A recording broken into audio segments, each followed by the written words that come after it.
Bab 459 Lari Malam dan Kepulangan, Selina.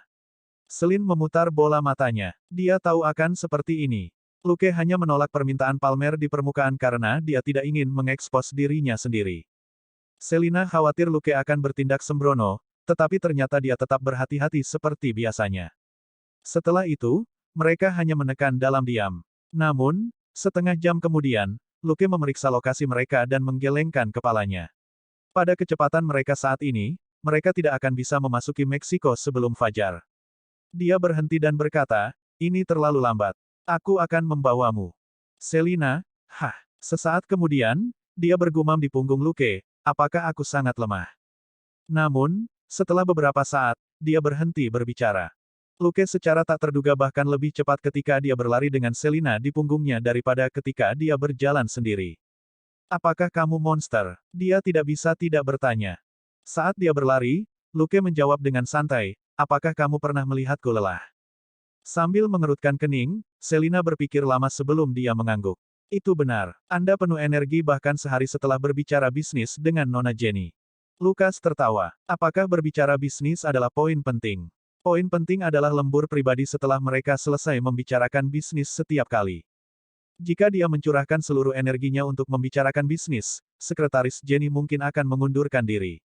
Setelah mengobrol sebentar, Selina berbaring di atas otot-otot tebal dan padat di punggung Luke dan menguap sebelum benar-benar tertidur, begitu saja. Luke secara alami menyadarinya, tetapi dia tidak mengatakan apa-apa dan hanya mengambil kesempatan untuk mempercepat. Dengan kekuatan dan fisik 16 kali lipat dari orang biasa, dan ditambah dengan penyembuhan diri dasar, yang perlu dia lakukan hanyalah terus berlari. Mereka segera mencapai jurang. Luke membuang pengaitnya tanpa ragu-ragu dan terbang di udara bersama Selina. Melintasi 40 meter dalam sekejap, Luke terus berlari begitu kakinya menyentuh tanah untuk mengimbangi momentum yang sangat besar. Selina tetap tertidur lelap di punggungnya. Di bawah penutup malam, hanya dua individu yang terus maju bersama yang bisa terlihat. Ketika Luke membangunkan Selina, dia melihat sekeliling dan bertanya, di mana kita? Luke berkata, Meksiko. Kami harus menyamar dulu dan kemudian mencari mobil untuk membawa kami ke kota terdekat. 10 menit kemudian, mereka terlihat sangat berbeda saat memasuki kota kecil. Luke telah berubah menjadi seorang Latino muda dengan rambut panjang. Jauh lebih mudah bagi Selina, yang hanya menggunakan riasan untuk mengubah bentuk dan fitur wajahnya sedikit sebelum dia mengenakan wig kuning. Mereka dengan cepat membeli Ford lusuh yang pasti sudah berpindah tangan jutaan kali dan melanjutkan perjalanan ke barat. Selina tidur sebentar. Setelah itu, dia menganalisis file-file itu lagi dan menyoroti poin-poin penting untuk Luke. Mereka memasuki Ojinaga sebelum fajar keesokan harinya dan membeli pickup yang layak sebelum melanjutkan perjalanan mereka. Sementara dia minum sesuatu, Selina memotong sandwich Catherine menjadi potongan-potongan kecil dan memberikannya kepada Luke. Mereka memiliki banyak tanah untuk ditutup hari ini dan waktu sangat ketat sehingga mereka hanya bisa melakukannya seperti ini. Selina makan hanya setelah dia selesai memberi makan Luke, dan dia bergumam sambil mengunyah, masakan Catherine cukup enak. Apakah kamu belajar darinya? Lukas mengangguk cepat. Betul sekali. Catherine adalah juru masak yang hebat. Selina merasa itu aneh. Lalu kenapa Claire tidak belajar apapun? Lukas berpikir sejenak. Mungkin karena dia dan kamu adalah tipe yang sama. Selina menatap kosong sejenak sebelum dia menjadi marah. Apakah aneh jika seorang wanita tidak bisa memasak?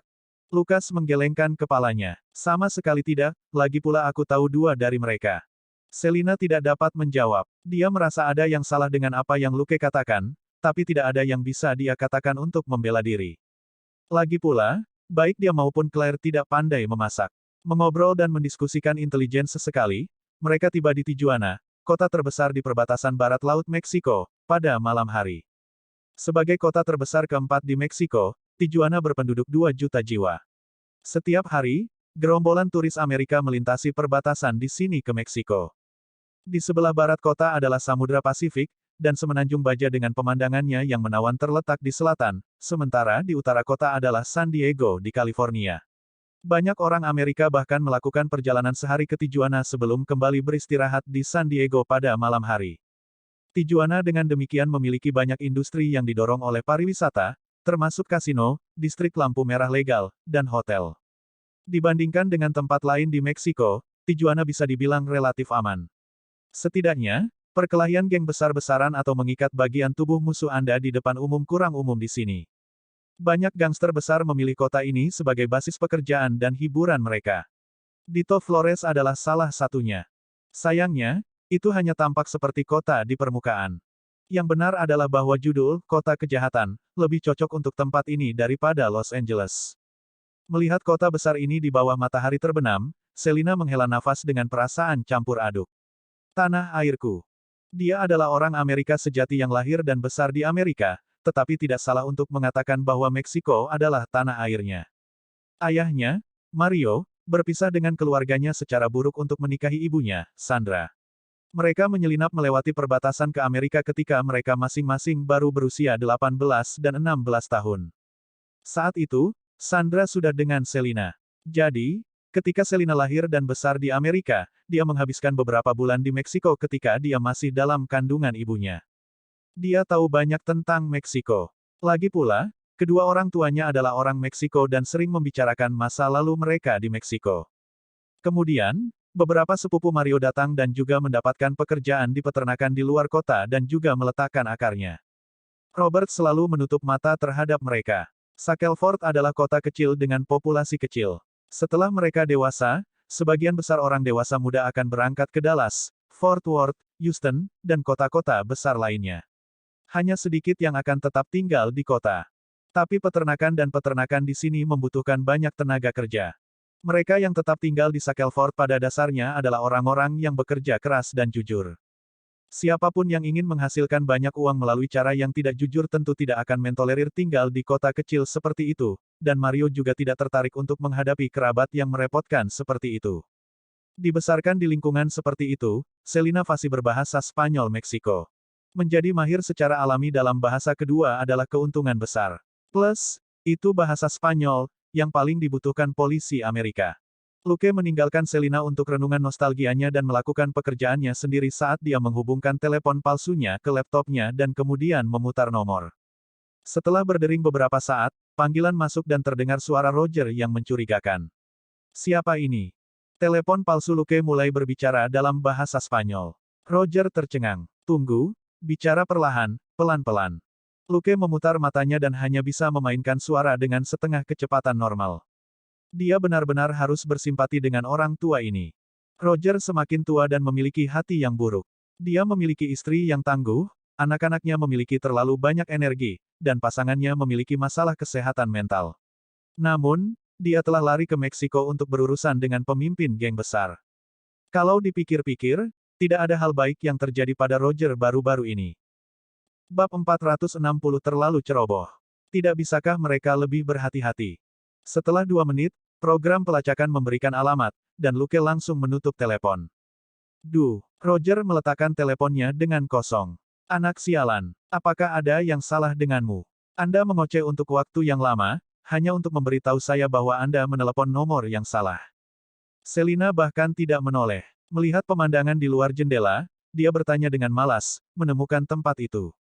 Lucas mengangkat bahu. Roger ada di Louisiana Tower Hotel. Baru saja, dia menggunakan telepon palsu untuk memainkan suara pembawa berita Meksiko yang cantik dan membuat Roger tetap terhubung selama beberapa menit untuk melacak keberadaan pria itu.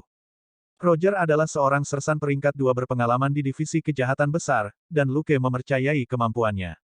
Dimanapun Roger berada, disitulah mereka akan menemukan Dito Flores. Karena mereka berdua tahu bahwa Martin akan menunggu Dito di sana. Kabar baiknya adalah bahwa Martin mungkin belum mengambil tindakan, atau Roger tidak akan bebas berbicara dengan pembawa acara Meksiko di telepon. Luke menyalakan mobil lagi dan melaju ke Tower Hotel. Kota itu bermandikan cahaya jingga dari matahari terbenam, yang membuatnya tampak hangat. Ada beberapa gedung tinggi di kedua sisi jalan, sebagian besar adalah rumah-rumah terpisah dan bangunan-bangunan kecil dengan 2 atau 3 lantai. Bangunan-bangunan ini telah dicat dengan berbagai warna indah yang merupakan gaya yang disukai orang-orang Meksiko. Berbagai nuansa merah dan kuning berpadu dengan putih, hijau dan biru meninggalkan kesan yang kuat pada setiap pengunjung. Pohon palem pendek tumbuh di pinggir jalan, dengan pohon aneh atau lebih yang ditanam di depan beberapa rumah, sementara tanaman rambat hijau tumbuh di sekitar beberapa jendela. Selina bergumam, ini terlihat bagus. Luke bersenandung setuju. Tapi setelah mereka melewati beberapa wanita muda dengan rok super pendek dan stoking sutra putih, Selina terbangun dari fantasi kekanak-kanakannya, dan dia menghela nafas. Baiklah, itu sebenarnya tidak terlalu bagus. Lukas tidak mengatakan apa-apa. Dia tidak perlu hidung tajam untuk mengetahui apa yang dilakukan gadis-gadis itu. Mereka terlibat dalam profesi tertentu, dan stoking sutra putih yang mereka kenakan adalah tanda identitas mereka. Bahkan ada lebih banyak gadis di jalanan yang bertindak sebagai pendamping paruh waktu, tetapi pakaian terbuka mereka dan ekspresi sugestif mengisyaratkan bahwa mereka dapat memberikan lebih dari itu. Tempat ini tampak indah, tetapi pada akhirnya, itu bukan surga. Atau lebih tepatnya, seluruh Meksiko tidak pernah menjadi surga. Sebaliknya, semakin banyak orang mengatakan bahwa rasanya seperti neraka. Mobil Luke menuruni Revolution Avenue dan melewati gerbang lengkung baja tahan karat yang merupakan landmark Tijuana. Di bawah lengkungan besar adalah dinding peringatan untuk mengenang revolusi. Berbintik-bintik coklat tua, itu cukup mengesankan. Hanya saja Luke merasa itu agak terlalu baru.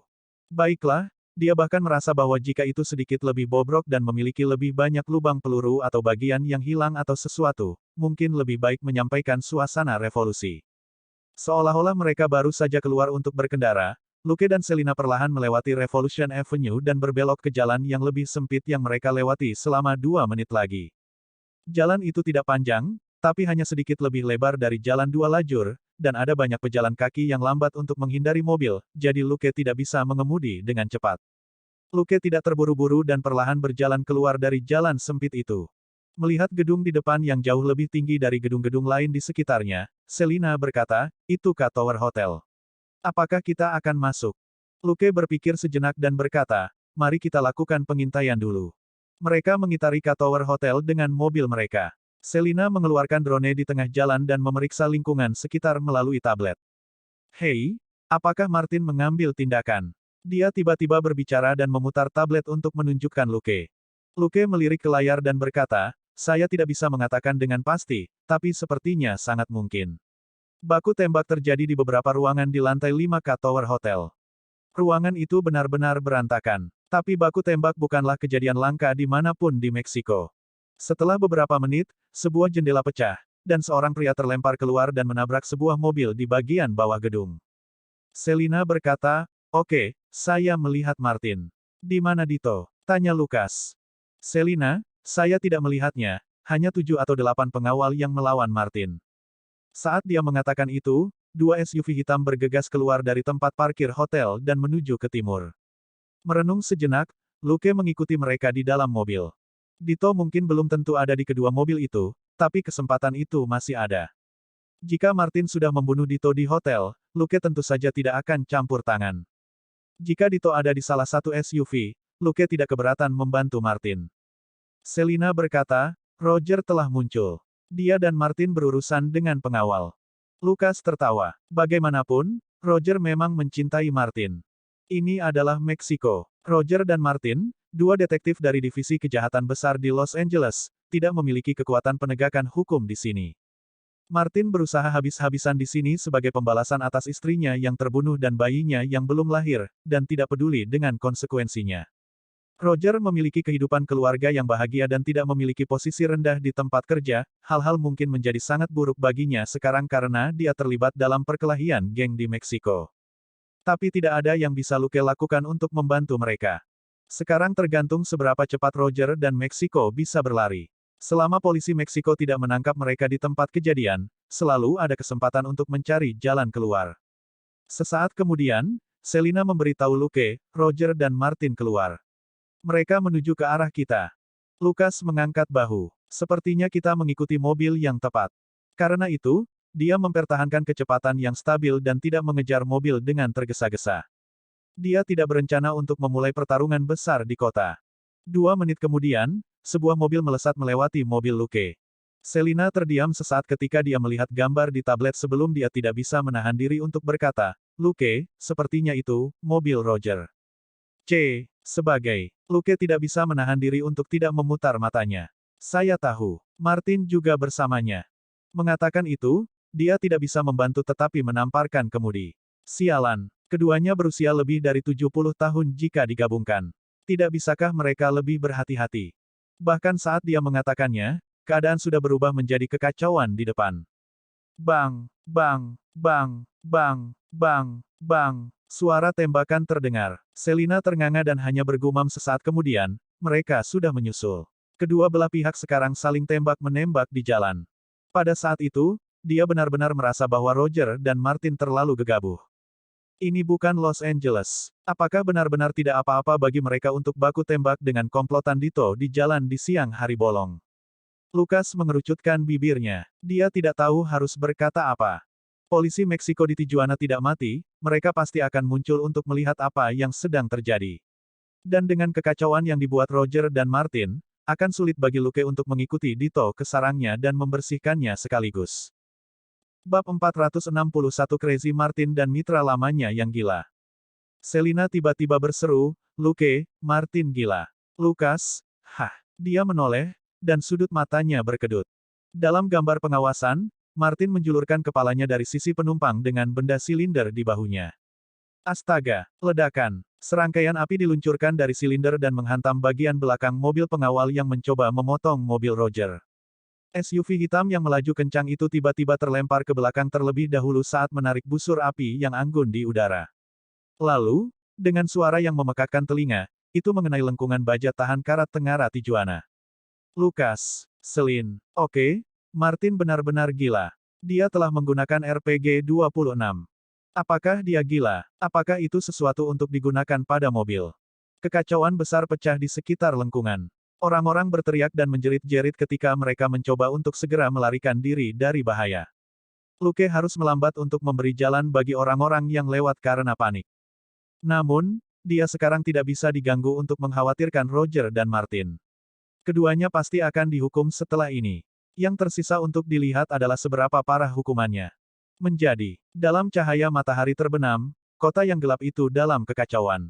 Di jalan di luar kota, 3 mobil melaju ke timur satu demi satu, meninggalkan jejak asap dan debu di jalan tanah yang panjang.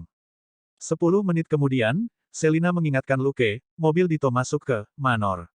Banyak pengawal yang keluar. Luke bersenandung saat mereka terus bergerak maju. 15, 22, 29, 37, 45.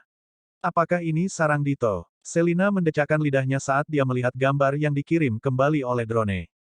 Lukas menggelengkan kepalanya. Tidak, dia memiliki lebih dari 2.000 orang bersenjata di bawahnya.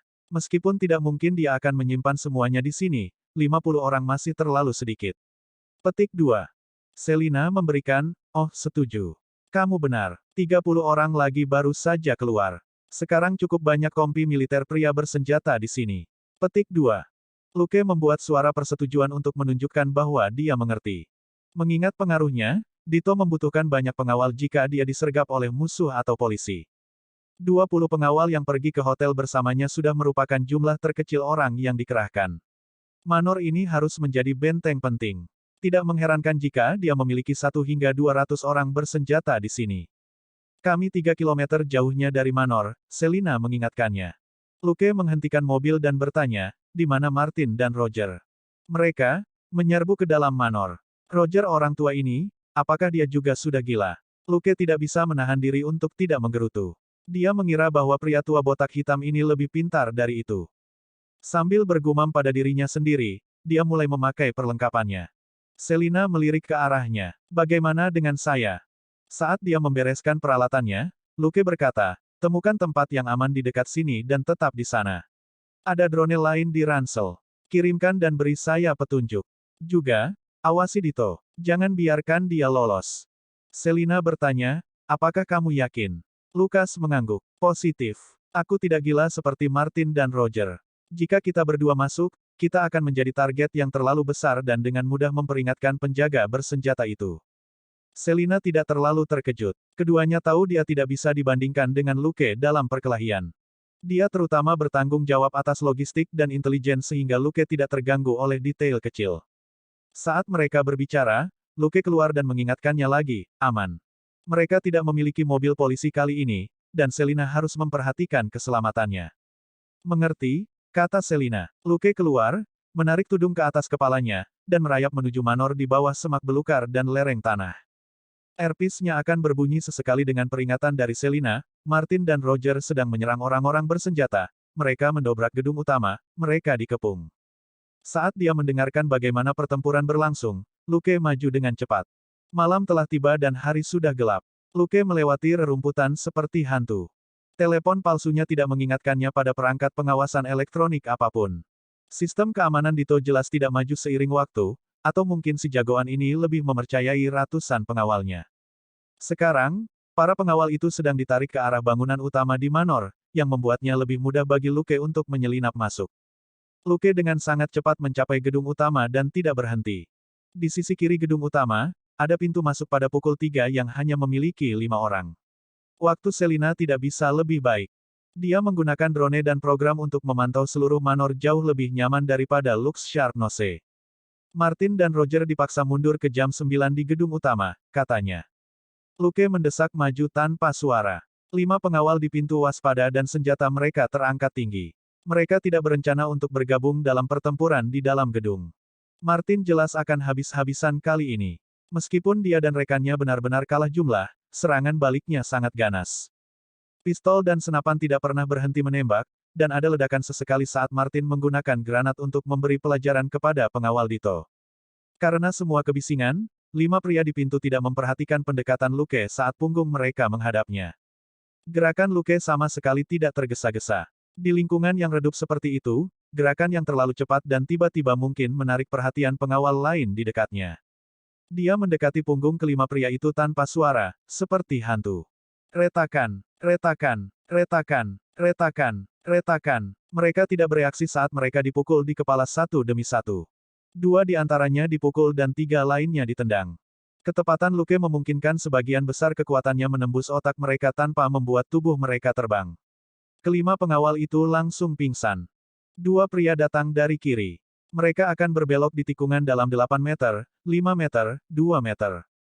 Luke dengan cepat melemparkan kelima mayat itu melalui pintu dan bersembunyi di dalamnya juga. Kedua orang baru itu sampai di pintu. Salah satu dari mereka berkata dengan bingung, mengapa tidak ada orang di sini? Bukankah tempat ini seharusnya dijaga? Orang-orang brengsek itu, mereka berbohong lagi. Orang lain sama sekali tidak terkejut. Mereka lebih serius daripada orang lain ketika menghitung uang mereka, tetapi ketika keledai yang sebenarnya muncul, mereka lari. Mengobrol dengan santai, kedua pria itu mendorong pintu hingga terbuka dan masuk. Bang, bang, saat pintu dibuka, mereka disambut dengan 2 kepalan tangan besar ke mata. Leher mereka patah dan mereka jatuh seperti batu. Luke menarik mereka kembali, satu di masing-masing tangan, dan menyembunyikannya di sudut tidak jauh dari pintu bersama dengan 5 pengawal yang telah dia bunuh sebelumnya. Martin dan Roger dikepung dan akan dibunuh. Lantai 2 gedung utama, jam 10, kata Selina sekali lagi. Luke mengambil 2 AK dari mayat-mayat itu sambil lalu. Dia mengambil klip itu juga dan memasukkannya ke dalam saku dadanya. Bab 462 Snack Shot 20 dan Roger's Buff. Luke mempercepat langkahnya dan menuju tangga terdekat. Musuh kebanyakan dekat dengan pintu masuk pada pukul 6, 9 dan 12. Mereka mendesak maju ke ruangan tempat Martin dan Roger berada. Ada sekitar 30 orang di luar ruangan. Selina terus melaporkan pergerakan musuh. Bagaimana dengan musuh di lantai 2? Lukas bertanya. Selina menjawab, tidak ada seorang pun di pihakmu, tetapi banyak dari mereka berkumpul pada pukul 6, 9 dan 12. Pada saat ini, Luke menggunakan cermin kecil di sudut lantai 2 untuk mengamati situasi. Bangunan utama Manor Dito memiliki desain yang cukup menarik. Itu adalah struktur persegi yang dibangun di sekitar taman bunga, kolam renang, dan halaman rumput di tengahnya. Tangga di gedung utama terletak di posisi jam 3, 6, 9 dan 12, dan hanya ada satu koridor di setiap lantai yang melingkari. Begitulah Martin dan Roger dikepung begitu cepat. Hanya dengan bersembunyi di sudut mereka dapat menghindari serangan dari 2 sisi. Namun, ini tidak membuat mereka mundur. Luke mengatur napasnya sedikit dan memasukkan P226 khusus, yang memiliki peredam di atasnya, di sudut.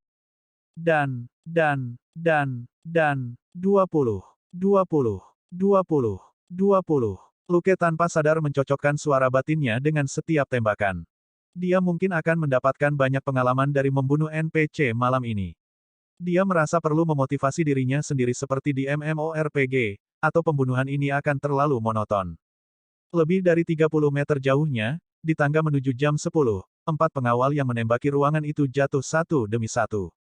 Luke kemudian mundur dan menggunakan cermin kecilnya untuk mengamati ketiga sisi lainnya. Tidak ada yang peduli dengan empat sial yang baru saja pingsan karena lebih banyak pengawal segera mengisi posisi mereka. Massa yang tidak terorganisir. Luke mengejek dan mengangkat senjatanya lagi. Dan, empat pengawal lainnya jatuh. 20, 20, 20, 20. Luke tidak terburu-buru untuk mundur kali ini. Menjulurkan kepalanya sehingga hanya setengah wajah dan satu matanya yang terlihat, dia dengan tenang mengamati reaksi dari tiga sisi lainnya. Baik, tampaknya ada terlalu banyak orang di sini dan kematian 8 pengawal tidak masalah. Dia kehilangan kata-kata. Tidak ada yang berpikir untuk memeriksa sekeliling ketika 8 pengawal jatuh begitu cepat. Pengawal Dito benar-benar elit. Dan, 20, 20, 20, 20. Empat orang lainnya meninggal, yang akhirnya menimbulkan kegelisahan. Para bodyguard itu ragu-ragu dan tidak berani langsung mendekati pintu kamar. Dalam waktu kurang dari 2 menit, mayat-mayat bertumpuk di luar pintu. Bagaimana bisa 2 orang di dalam begitu baik? Luke tidak bisa bertindak semudah sekarang. Jika ada orang yang ambruk jauh dari pintu, bahkan orang bodoh pun akan tahu bahwa korban tidak dibunuh oleh orang-orang di dalam ruangan. Luke memutar matanya dan menurunkan senjatanya untuk membidik kedua pengawal pada pukul 6 yang sedang mempertahankan lantai pertama.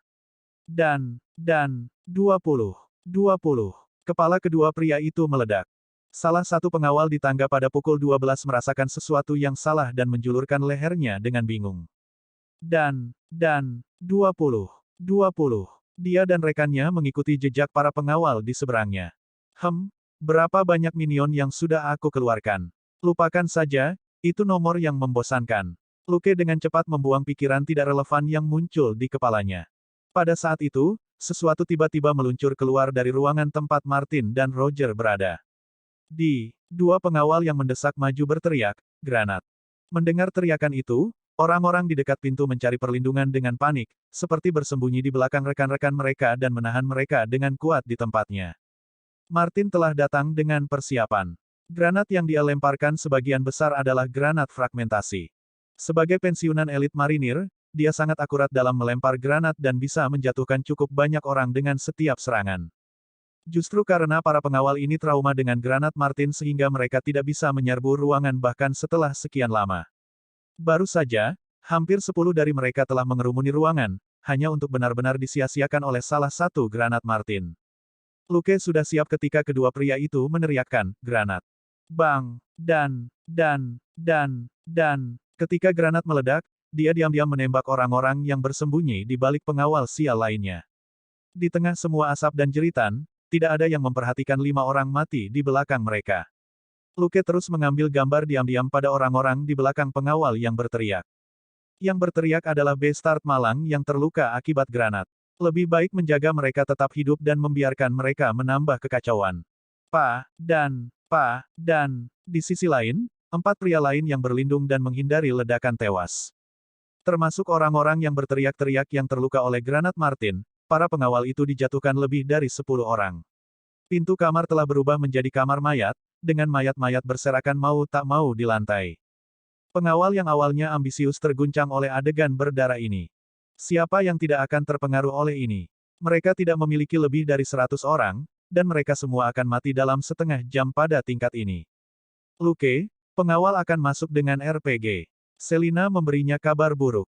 Luke kehilangan kata-kata. Mata untuk mata. Memikirkan hal ini, dia dengan cepat memuat ulang P226. Martin bukan orang bodoh. Pengawal di luar pintu mati atau sekarat, dan lebih banyak lagi yang berlari dari luar dengan RPG. Tindakan selanjutnya sederhana. Seperti yang diharapkan Luke, granat lain terlempar keluar pintu.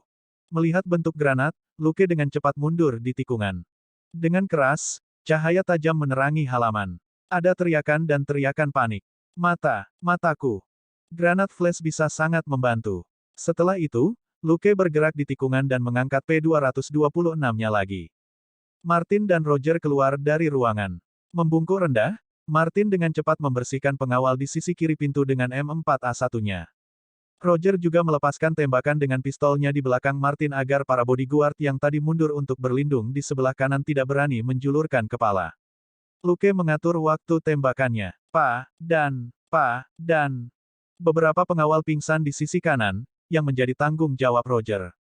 Luke diam-diam geli melihat ekspresi bingung Roger, dan tidak berhenti menembak. Pa, dan, dia menembak jatuh 6 pengawal di sebelah kanan secara berurutan, dimulai dengan yang paling dekat.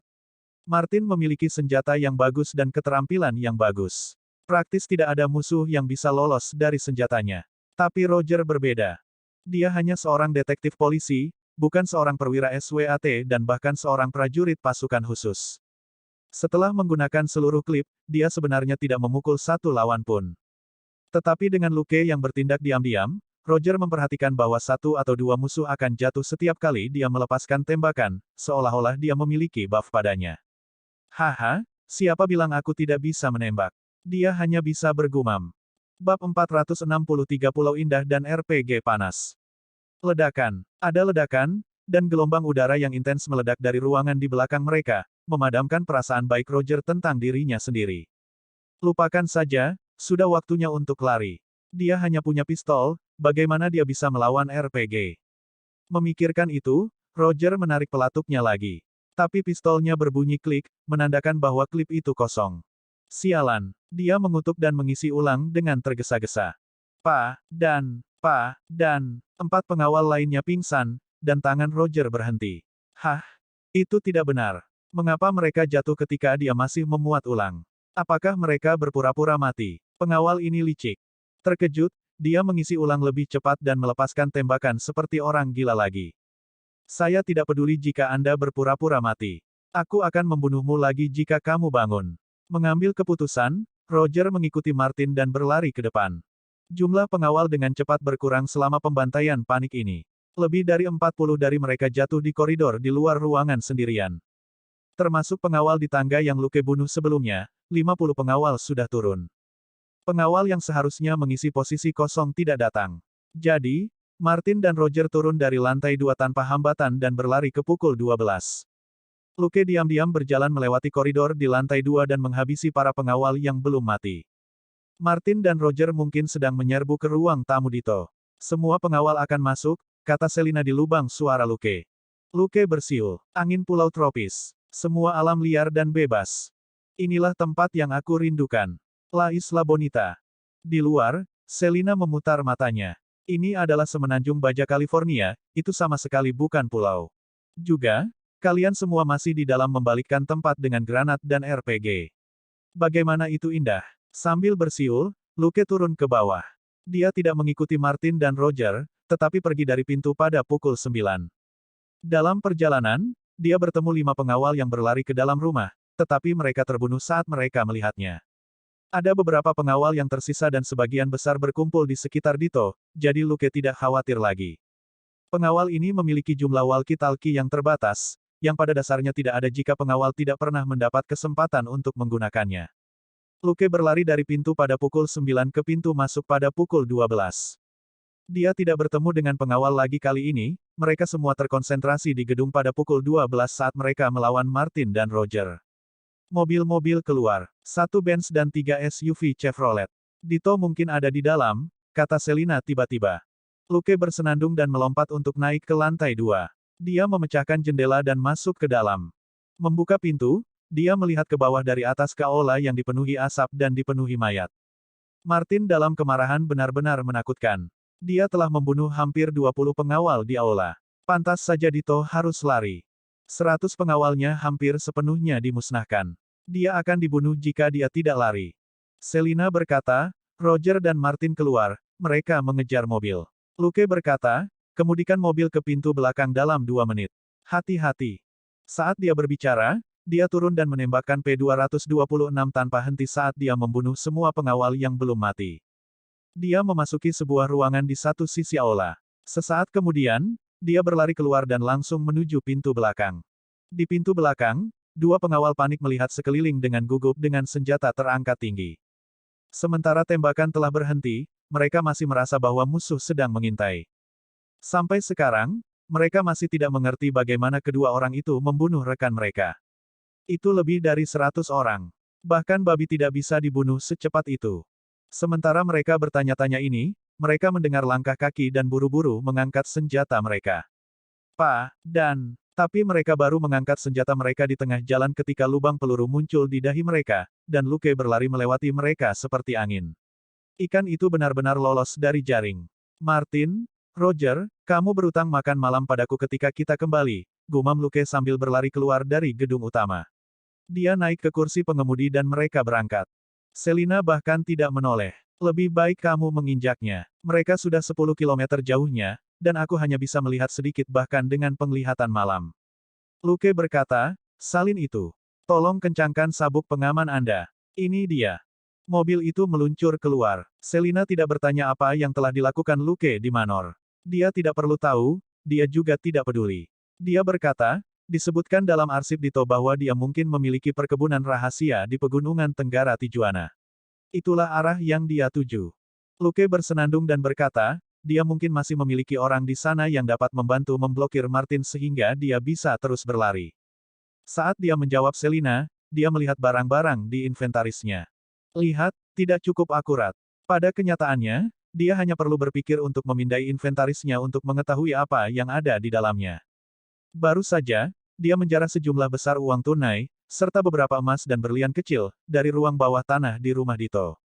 Dia hanya bisa mengutuk, sialan Nouveau Riche. Tapi bukan itu poin pentingnya.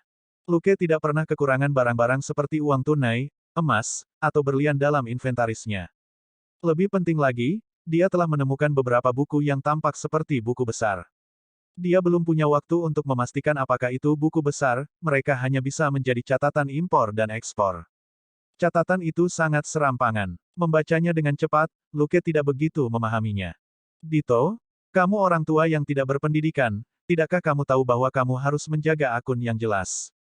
Apakah Anda tidak khawatir bahwa orang-orang Anda akan mengambil beberapa untuk diri mereka sendiri?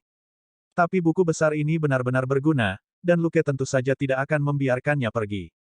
Dalam perjalanan, Luke melihat dua SUV terbalik. Itu mobil pengawal Dito yang ditabrak Martin. Beberapa pria terhuyung-huyung di samping mobil. Lukas tidak berhenti. Dia hanya menginjak pedal gas dan menurunkan jendela ketika dia mendekati mereka. Selina sudah bersandar untuk memberi Luke garis pandang yang jelas. Semua pria yang berdiri di samping mobil jatuh. Luke menginjak pedal gas lagi dan mempercepat, meninggalkan dua SUV yang tergeletak di sana dengan tenang. Mereka melaju selama lebih dari 10 menit. Luke tidak tertarik untuk mengejar dan memblokir Dito. Martin adalah orang yang ingin membalas dendam, jadi dia bisa melakukannya. Yang menarik perhatian Luke adalah sarang Dito. Membunuh anggota geng dan menghancurkan obat-obatan terlarang memberinya banyak poin kredit. Baru saja, pemberitahuan sistem telah muncul. Sistem, hancurkan markas Dito Flores. Lengkap. Total pengalaman, 3.000. Jumlah kredit, 3.000. Tingkat kontribusi, 60%. EXP plus 1,800. Kredit plus 1,800. Dia akan mendapatkan lebih banyak pengalaman dan poin kredit jika Dito menyembunyikan obat-obatan terlarang di Manor. Martin dan Roger tidak punya waktu untuk hal lain, jadi Luke dengan mudah mengambil poin secara sepintas. Bab 464 Panggilan Kepala, Kejutan. Selina tiba-tiba memperingatkan, ada konvoi 3 km di depan, total 5 pickup dan lebih dari 30 orang. Luke bersenandung saat mereka terus bergerak maju. Selina berkata, Dito sudah sampai di konvoi. Dia tidak berhenti, dia masih berlari. Konvoi telah menghentikan Martin dan Roger, dan mereka terlibat. Mendengar suara tembakan yang intens di luar jendela, Luke bertanya dengan santai, apakah Martin dan Roger baik-baik saja? Selina berkata, saya pikir ada sesuatu yang salah. Mereka tidak membalas tembakan sebanyak itu. Pikiran Luke berpacu dan dia secara kasar memahami situasinya. Martin dan Roger terlalu sibuk mengejar musuh untuk mengisi kembali amunisi mereka, yang sebagian besar pasti sudah habis dalam pertempuran di Manor. Mengejar Dito dan pasukan pengawalnya tidak membutuhkan banyak amunisi, tetapi jumlah bala bantuan Dito yang mengejutkan adalah kabar buruk bagi Martin. Luke mematikan lampu depan dan berkata, kirim salah satu drone untuk mengintai jalan di depan. Aku harus mengelilingi mereka. Selina bekerja dengan cepat, lalu menunjukkan tablet itu padanya. Ini harus menjadi rute yang aman. Luke melirik rute yang ditandai dengan warna merah di tablet. Menghitung dengan cepat di kepalanya, dia berkata, aku akan melewati Martin dan Roger dalam 1 menit. Lemparkan mereka tas berisi senjata dan amunisi yang ada di kursi belakang. Selina mengambil kembali tabletnya, lalu mengambil tas dari kursi belakang. Itu adalah sekumpulan senjata yang dengan santai diambil Luke sebelumnya. Dia tidak menggunakannya dan baru saja membawanya. Bagaimanapun, dia memiliki persediaan, dan tidak akan pernah menolak amunisi tambahan. Selina menyeret tas ke arahnya dan menurunkan bagian belakang kursinya sehingga dia setengah berbaring dengan tas di pangkuannya. Pada saat itu, jendela di sisi penumpang benar-benar turun. Luke mulai menghitung mundur. 3, 2, 1. Selina bergerak tepat waktu dengan hitungan mundur Luke. Dia mengambil tas pada jam 3, mengangkatnya ke jendela pada jam 2, lalu membuangnya pada jam 1. Martin dan Roger, di sisi lain, berkeringat ketakutan. Martin sudah melihat mobil Luke, tapi klipnya baru saja habis. Roger bersembunyi di balik batu sejauh 8 meter. Dia hanya memiliki beberapa peluru yang tersisa dan tidak berani mengambil tembakan acak. Ini bukan drama TV. Tingkat hit untuk menembak mobil yang bergerak cepat di malam hari sangat rendah. Sebagai saat berikutnya, pickup Ford yang tidak memiliki lampu menyala melewati Roger, dan sesuatu yang berat terlempar keluar dari sisi penumpang untuk mendarat 2 meter dari Roger. Martin dan Roger, yang sama-sama merinding, menatap kosong. Situasi ini sepertinya tidak benar. Apapun yang telah dibuang terlalu besar dan kuat untuk menjadi granat. Hanya orang gila yang akan menggunakan granat sebesar itu. Pickup Ford tidak berhenti sama sekali. Setelah tasnya dilempar keluar, mobilnya berputar-putar hingga menabrak sisi pagar pembatas yang sudah disiapkan oleh para pengawal Dito. Martin dan Roger segera menyadari bahwa pickup Ford tidak bersama Dito, atau bisa saja berhenti di belakang mereka untuk bekerja dengan konvoi di depan dalam serangan menjepit. Benar saja, pickup Ford melaju keluar jalan dan melewati semak-semak sebelum tiba-tiba melaju di lereng dan meluncur di udara. Ketika pickup itu mengudara, Luke mengambil Glock dengan tangan kirinya dan menjulurkannya keluar jendela. Bang, bang, bang, bang, bang, bang. Setelah serangkaian tembakan, 5 pengawal tiba-tiba menjerit dan jatuh. Pickup mendarat dan Luke menjentikkan pergelangan tangannya saat dia menggunakan curve shooting. Bang, bang, 2 pengawal lagi pingsan. Dengan santai menjatuhkan Glock, Luke menarik tangannya kembali ke dalam mobil dan bergegas pergi. Martin tercengang. Astaga, penembakan macam apa itu? Mobil pickup itu berada di udara tidak lebih dari 2 detik, tetapi pengemudinya menabrak 7 pengawal yang berserakan dalam sekejap di malam yang gelap. Bahkan sebuah game tidak memiliki cheat semacam ini. Roger, misalnya, telah menembakkan hampir 80 peluru malam ini tetapi telah mengenai kurang dari 50 sasaran musuh. Dan dia sudah menjadi salah satu penembak terbaik di LAPD. Seberapa baik perwira Amerika dalam menembak? Menurut data tertentu, dalam tembak-menembak terhadap tersangka, tembakan pertama yang dilakukan petugas polisi dalam jarak 10 meter memiliki akurasi 30%. Itulah sebabnya sistem kepolisian selalu lebih fokus pada petugas polisi yang berlatih menembak dari jarak dekat dan tidak terlalu membidik. Lagi pula, akurasinya hanya 30% bahkan ketika mereka mencoba membidik, yang tidak jauh berbeda dengan tidak membidik sama sekali. Baru saja, pengemudi pickup telah menembakkan 8 peluru dan mengenai 7 orang dari sebuah mobil udara. Bahkan Martin belum pernah menyaksikan keahlian menembak seperti itu sebelumnya. Roger, di sisi lain, tidak terlalu peduli. Dia sudah tua, dan penglihatannya tidak sebaik itu. Setelah pengemudi aneh itu membunuh 7 pengawal, Roger menyeret tas besar yang telah dibuang dari mobil. Merasakannya, ada ledakan kebahagiaan di hatinya, dan dia tertawa terbahak-bahak setelah membuka resletingnya. Martin kembali sadar. Apa yang sedang kamu lakukan? Bahkan saat dia berbicara, dia mengangkat tangannya untuk menangkap AK yang dilemparkan kepadanya dengan satu tangan dan menangkap 2 klip dengan tangan lainnya. Roger berkata, tas itu penuh dengan senjata dan amunisi, banyak sekali. Dia mengangkat AK yang dia pegang dan menarik pistol untuk memuatnya. Kejutan. Dia meneriakkan kata-kata kotor saat dia melepaskan tembakan liar dengan AK-nya. Martin terperangah, dahinya tertutup garis-garis gelap. Roger, sudah berapa lama sejak kamu menggunakan AK? Sambil berjongkok karena malu untuk menghindari peluru yang ditembakkan kembali ke arahnya, Roger berkata, haha, baru saja, yah, aku seorang detektif polisi. Saya tidak pernah menggunakan AK. Dia mengucapkan kata-kata itu dengan sedikit rasa bersalah. Sebenarnya dia bahkan belum menyentuh M4A1 yang sudah lama berada di mobilnya. Seperti yang dia katakan, dia adalah seorang detektif polisi, bukan petugas SWAT. Senapan mesin ringan bukanlah senjata utamanya.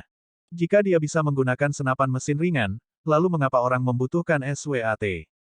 Martin memutar matanya, lalu tiba-tiba menjulurkan kepalanya dan mengangkat pistol. Bam, bam, bam, bam. Dua pengawal yang menembaki Roger berteriak dan jatuh. Martin berkata, jadi, bisakah kamu melepaskan pelatuknya? Recoil pistol itu terlalu banyak untukmu. Ekspresi Roger suram dan dia hanya bisa marah dalam diam. Di depan, pickup Luke sudah kembali ke jalan dan terus melaju kencang. Selina berkata, ada sebuah kompleks bangunan dan beberapa lampu di depan 2 kilometer, dan ladang tanaman besar di sekitarnya. Ini bisa jadi perkebunan Dito. Luke menyipitkan matanya saat dia melihat melalui kaca depan. Dengan penglihatannya yang tajam, dia samar-samar bisa melihat sedikit cahaya. Selina belum selesai. Mereka memiliki garis pertahanan yang dipasang di sekitar kompleks, dan itu sangat terorganisir. Ada menara penjaga dan, ya, menara senapan mesin. Lukas tertawa. Sangat profesional. Selina mengamati gambar di tablet dengan hati-hati dan kemudian mengangguk. Itu benar-benar menara senapan mesin, dan ada dua di antaranya. Mereka berdua berada di zona tengah dan dapat menutupi seluruh kompleks. Bab 465 Infiltrasi. Luke tidak terlalu memikirkannya. Seberapa gila pengedar narkoba di Meksiko? Dalam kehidupan sebelumnya, pengedar narkoba Meksiko memiliki lebih banyak pria bersenjata daripada militer Meksiko. Menurut laporan berita 2018, tentara Meksiko menyita dari pengedar narkoba sejumlah senjata api yang mencakup 10.000 senapan, 100 senapan mesin, dan puluhan RPG. Dapat dikatakan bahwa pengedar narkoba terbesar di Meksiko benar-benar mampu mengobarkan perang kecil. Dalam kehidupan Luke sebelumnya, mereka berselisih dengan otoritas Meksiko selama 10 tahun, selama waktu itu mereka terus menjadi semakin kuat. Di daerah-daerah tertentu, mereka bahkan mulai memegang kendali atas orang-orang di lapisan bawah masyarakat, sepenuhnya menggantikan pemerintah Meksiko dan mendirikan kerajaan independen mereka sendiri. Luke dengan demikian kurang lebih siap untuk situasi di perkebunan. Selama tidak ada truk lapis baja, semuanya baik-baik saja. Mobil Dito sudah memasuki kompleks seperti benteng ini, dan para penjaga sudah bergerak secara massal. Tapi tidak ada yang keluar. Sebaliknya, mereka mengawasi area utama kompleks bangunan dan tampak seperti akan mempertahankan tempat itu sampai mati. Apakah Dito harus setakut itu? Luke menggerutu sedih. Dia memiliki 300 orang di sini. Mengapa mereka tidak keluar saja dan menghadapi Roger dan Martin? Selin tercengang. Kamu tidak menghitung kami. Dia bahkan tidak tahu kita di sini. Mengapa dia harus takut pada kita? Kata Luke tanpa basa-basi. Selina kehilangan kata-kata. Anda berbicara seperti Anda tidak mengambil tindakan barusan. Oke, cukup mengobrol. Apa yang kita lakukan sekarang? Dia bertanya. Luke menghentikan mobil dan merenung sambil memeriksa gambar pengawasan. Benteng milik Dito ini memiliki pertahanan yang jauh lebih baik daripada istananya. Tentu saja, itu tidak mengejutkan karena tempat ini adalah sumber barang-barangnya. Sangat mungkin bahwa perkebunan telah didirikan dengan cara ini untuk menghadapi kemungkinan serangan oleh tentara Meksiko. Mempelajari benteng sejenak, Luke berkata, seperti sebelumnya, Anda akan mengirimi saya intelijen dan saya akan menyelinap masuk. Selina hanya bisa menolak, ada beberapa ratus orang di sana, dan Martin dan Roger tidak ada kali ini. Lukas tertawa. Percayalah, itu akan baik-baik saja. Dia akan mendapatkan lebih banyak pengalaman dan poin kredit tanpa kehadiran Martin dan Roger. Apakah mudah baginya untuk mengambil cuti? Istirahat ini akan sia-sia jika dia tidak mendapatkan poin yang cukup selama waktu ini. Selina mengerutkan kening tetapi akhirnya tidak keberatan lagi. Di antara mereka, Luke selalu menjadi orang yang membuat keputusan, dan dia tidak pernah salah. Jangan bilang, kamu akan meniru Martin. Dia tidak bisa tidak memperingatkannya. Luke keluar dari mobil sambil tersenyum. Apa yang kamu pikirkan? Apakah saya orang yang ceroboh seperti itu? Petik 2. Selina sangat ingin mengatakan, iya, kamu, tetapi dia berhasil menahannya. Hati-hati, jangan ambil risiko. Lukas mengangguk. Kamu juga, jangan biarkan siapapun mengetahui posisi Anda. Setelah itu, dia mulai berlari. Mereka mengerahkan kira-kira jumlah orang yang sama ke segala arah, tetapi jumlahnya sedikit lebih tinggi di pintu masuk jam 3 dan 9, kata Selina di lubang suara Luke. Luke secara alami juga menyadarinya. Benteng ini lebih baik dipertahankan daripada Manor, tetapi tidak terlalu banyak. Tidak peduli seberapa profesional pengaturannya, personelnya harus cukup profesional untuk melakukannya. Para antek Dito jelas bukan profesional. Selain itu, benteng itu tidak dirancang untuk melawan pasukan khusus, dan memiliki banyak kelemahan. Untuk seseorang yang luar biasa seperti Luke, ada terlalu banyak lubang yang bisa dia manfaatkan. Dengan mengerahkan kekuatan, dia merangkak dengan cepat melalui selokan yang dangkal. Kekuatan dan reaksinya yang luar biasa mencegahnya direndam dalam kotoran berlumpur seperti yang dilakukan prajurit biasa. Dia harus masuk ke mobil nanti, dan tidak ingin semuanya kotor. Hanya butuh 2 detik baginya untuk melewati selokan sepanjang 20 meter. Melewati area di perimeter yang tidak memiliki penutup, Luke bersembunyi di balik dinding kayu yang rendah. 2 musuh di atap di sebelah kirimu. Sebuah pickup yang dipersenjatai dengan senapan mesin di sudut kanan Anda. Peringatan datang melalui lubang suara Luke. Dia membungkuk rendah dan bergerak maju, keluar dari pandangan kedua pria di atap. Menemukan pintu belakang, dia dengan lembut menggunakan kekuatan dan membukanya tanpa suara. Tidak ada orang di dalam. Berjalan masuk, dia naik ke jendela depan. Menjulurkan lehernya sedikit, dia memeriksa lingkungan dan orang-orang di dalam benteng. Luke sekarang melihat lebih baik pada pengaturan pertahanan di sini, dan ada satu kata untuk menggambarkannya, sial.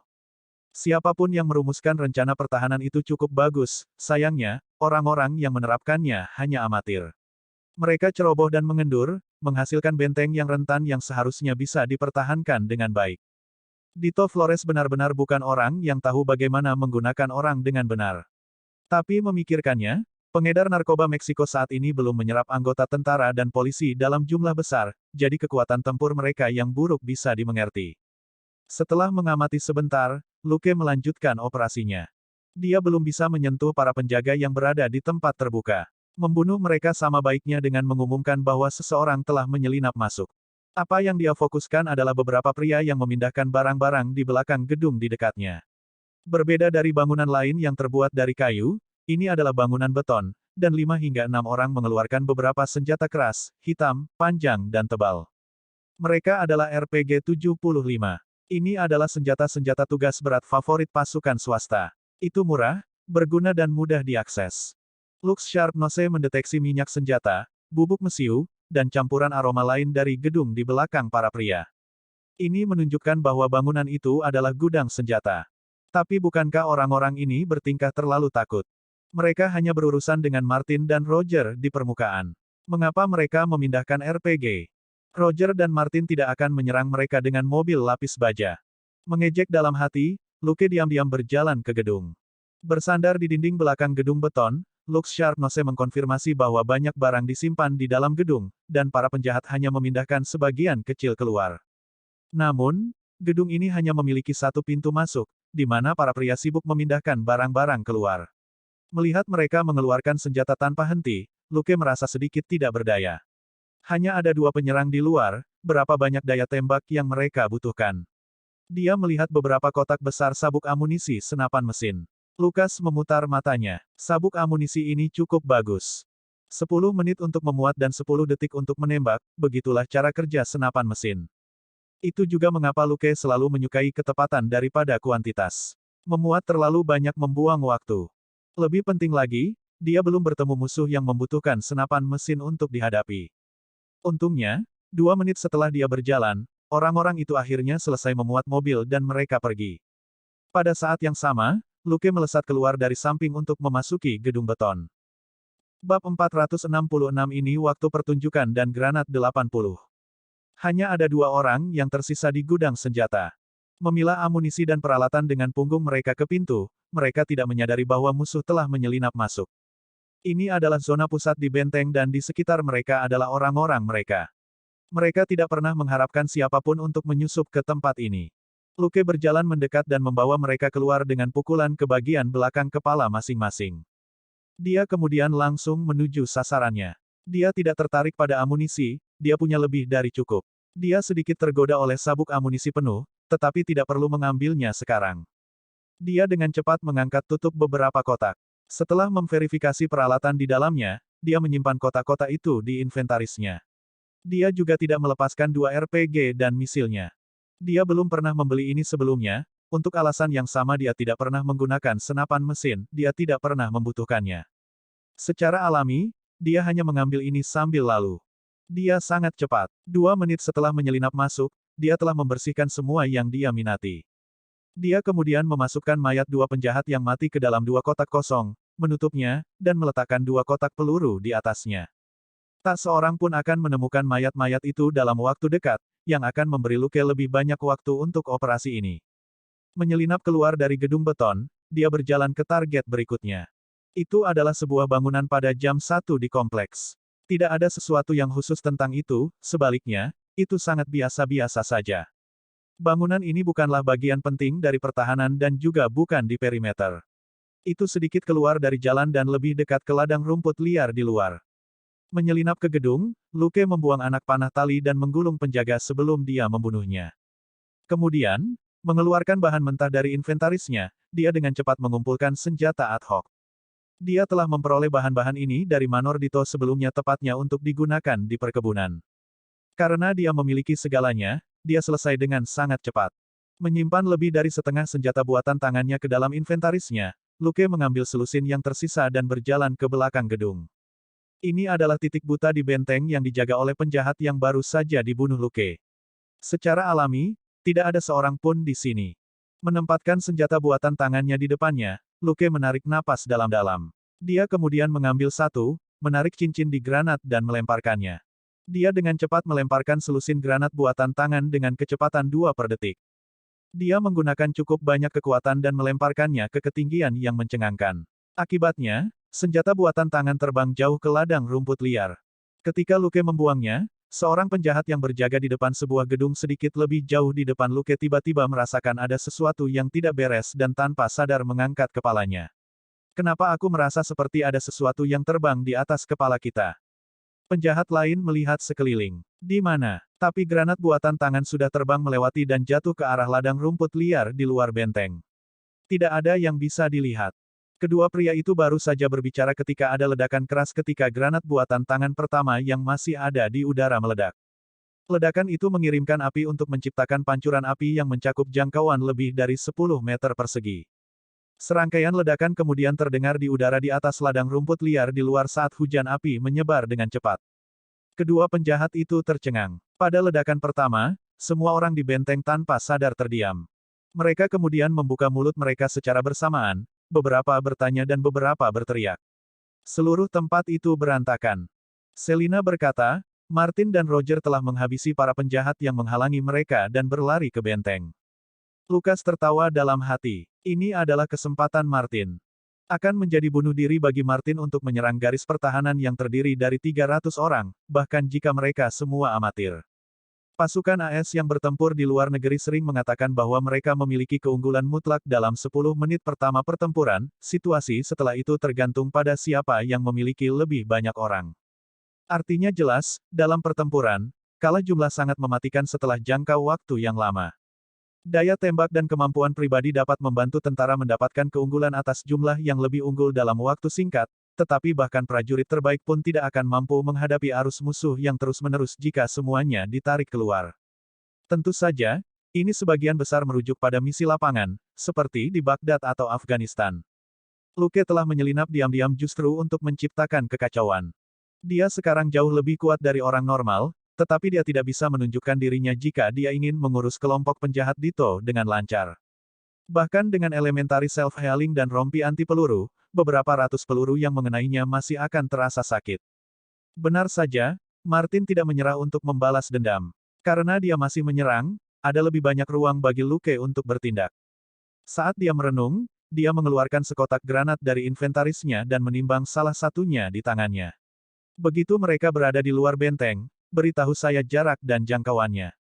Selina berkata, mereka akan mencapai gerbang utama dalam 1 menit. Ini memberi Luke penyangga untuk bersiap-siap. 1 menit berlalu dengan cepat.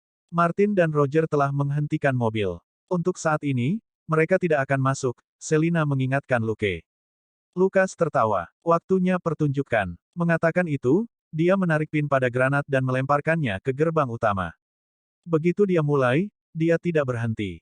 Pada frekuensi 2 granat per detik, dia mengosongkan kotak dan mengarahkan granat ke berbagai tempat di dekat gerbang utama. Ledakan, ledakan, ledakan, ledakan. 80, 80, 80, 80. Luke tidak bisa menahan nyanyian di dalam hatinya. Ledakan terdengar satu demi satu dan pecahan peluru yang terbakar dikirim kemana-mana, melukai para penjahat yang berkumpul di sekitar gerbang.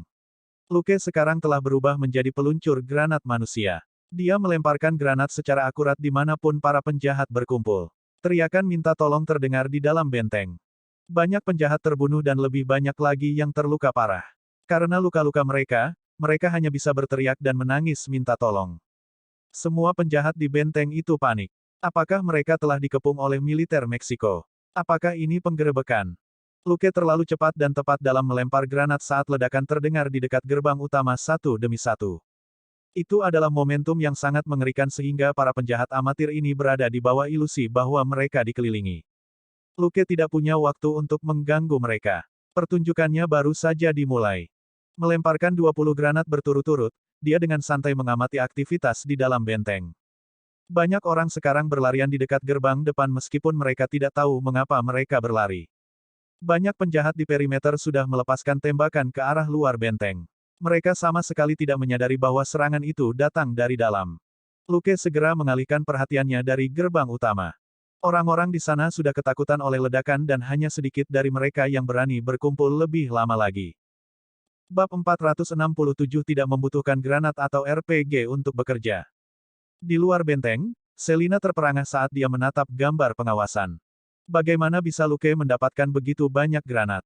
Tidak jauh dari gerbang utama, Martin dan Roger sama tercengangnya. Apa yang sedang terjadi? Kami belum membahas strategi serangan kami. Dalam perjalanan ke sini, Roger sebenarnya sangat menentang Martin menyerang benteng.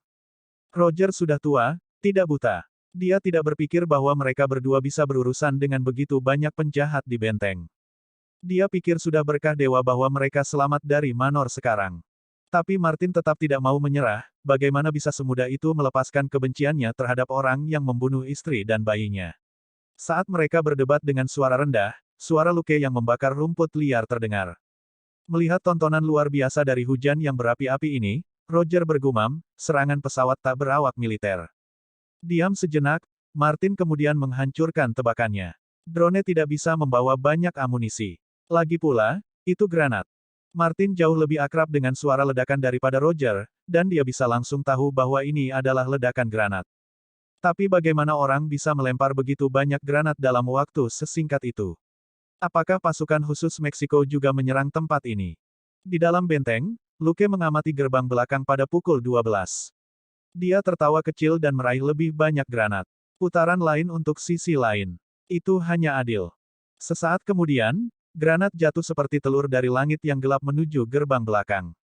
Ledakan, ledakan, ledakan, ledakan. 80, 80, 80, 80. Luke bergumam lagi dalam hatinya. Para penjahat berada dalam kekacauan total. Setidaknya 100 orang berkumpul di gerbang depan dan belakang tempat mereka memfokuskan pertahanan mereka.